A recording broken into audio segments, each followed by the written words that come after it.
Les potagers partagés du quartier de la Grapinière à Vaux-en-Velin s'inscrivent en fait dans un programme lancé en 2016 par le bailleur Grand Lyon Habitat, qui avait pour souhait de permettre aux habitants de se réapproprier les espaces extérieurs, mais aussi de lutter contre les incivilités et notamment les dégradations et les dépôts sauvages d'ordures et encombrants sur les espaces extérieurs.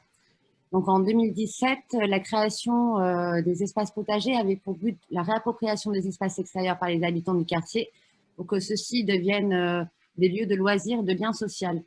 Donc depuis 2017, l'accompagnement des habitants par Ma Ville Verte dans la mise en place de 3 potagers, un au centre au centre social Georges Lévy, c'est celui que vous avez sous les yeux, plusieurs petits dans les jardinières en pied d'immeuble et un autre qui est plus grand en bac collectif a permis de répondre aux objectifs d'appropriation de ces espaces et de sensibilisation des participants aux problématiques de développement durable et de l'alimentation.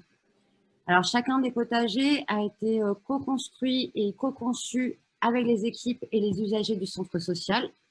Donc, les enfants, les parents, les animateurs, mais aussi les jeunes du quartier lors des chantiers jeunes, l'association des jeunes de la Grapinière et ainsi que tous les habitants, même ceux qui ne faisaient pas partie, qui n'allaient pas au centre social. Il y a aussi 2 écoles primaires qui ont également participé lors de certaines animations. Et le bailleur aussi a été très présent lors des différentes phases de construction et lors des événements. Il y a Récupé Gamel qui vient 1 à 2 fois par an pour organiser une animation autour de l'alimentation anti-gaspi. Et en fait, régulièrement, ce sont les mamans du quartier qui organisent des repas au centre social avec ce qui est récolté, même si en fait la majorité de ce qui est produit est laissé de façon implicite et dans un esprit de solidarité aux habitants qui en ont le plus besoin. En 2018, le projet a gagné le premier prix dans la catégorie Action collective. Et en 2020, les jeunes se sont portés volontaires pour organiser un groupe d'arrosage et de promotion des potagers au sein du quartier sur Snapchat.